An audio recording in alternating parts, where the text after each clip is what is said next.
Long ago and far away, there was a king who ruled in Benares in northern India. One of his ministers was called the royal price maker, and he was a very honest man.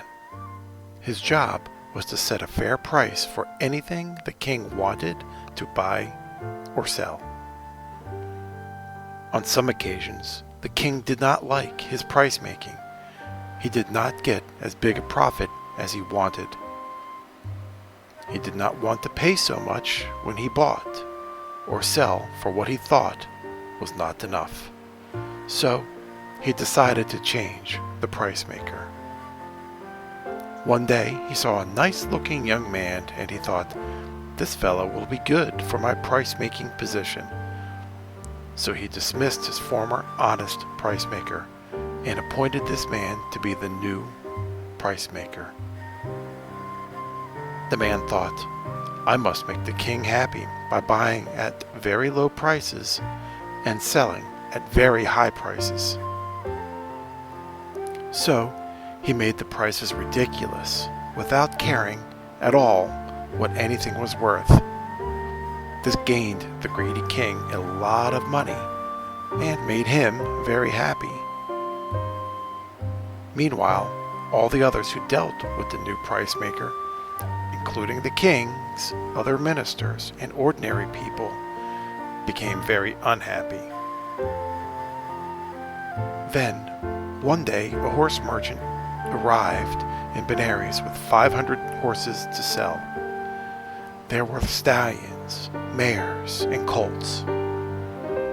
The king invited the merchant to the palace and called upon his royal price maker to set a price for all 500 horses.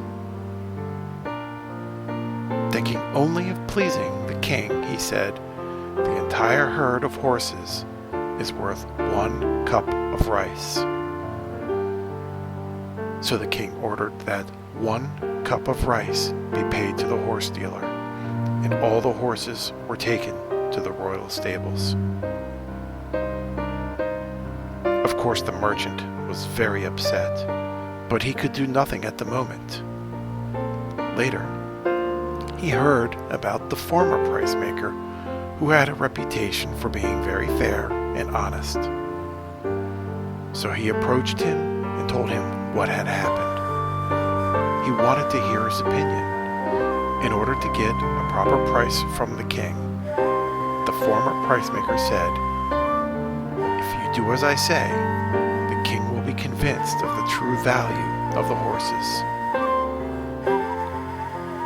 Go back to the price maker and satisfy him with a valuable gift. Ask him to tell the value of 1 cup of rice in the presence of the king. If he agrees, come and tell me. I will go with you to the king." Following this advice, the merchant went to the price maker and gave him a valuable gift. The gift made him very happy, so that he saw the value of pleasing the horse dealer. Then the merchant said to him, "I was very happy with your previous evaluation. Can you please convince the king of the value of 1 cup of rice?"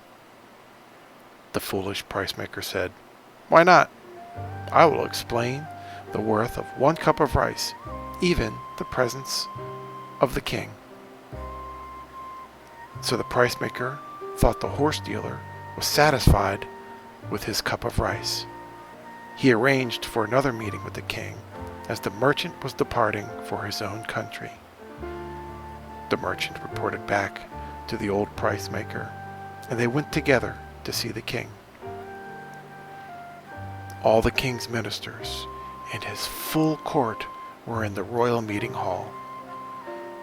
The horse merchant said to the king, "My lord, I understand that in your country my whole herd of 500 horses is worth 1 cup of rice.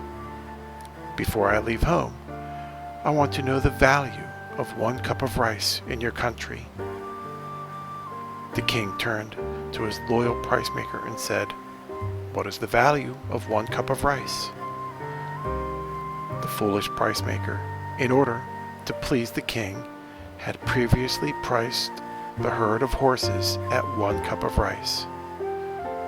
Now, after receiving a bribe from the horse dealer, he wanted to please him too.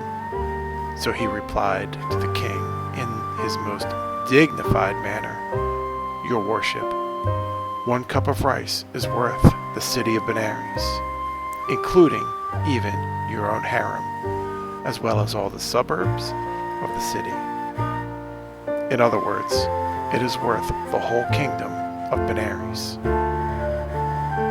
On hearing this, the royal ministers and wise men in the assembly hall started to roar with laughter, slapping their sides with their hands. When they all calmed down a little, they said, "Earlier, we heard that the kingdom was priceless. Now we hear that all Benares, with its palaces and mansions, is worth only a cup of rice. The decision of the royal price maker is so strange.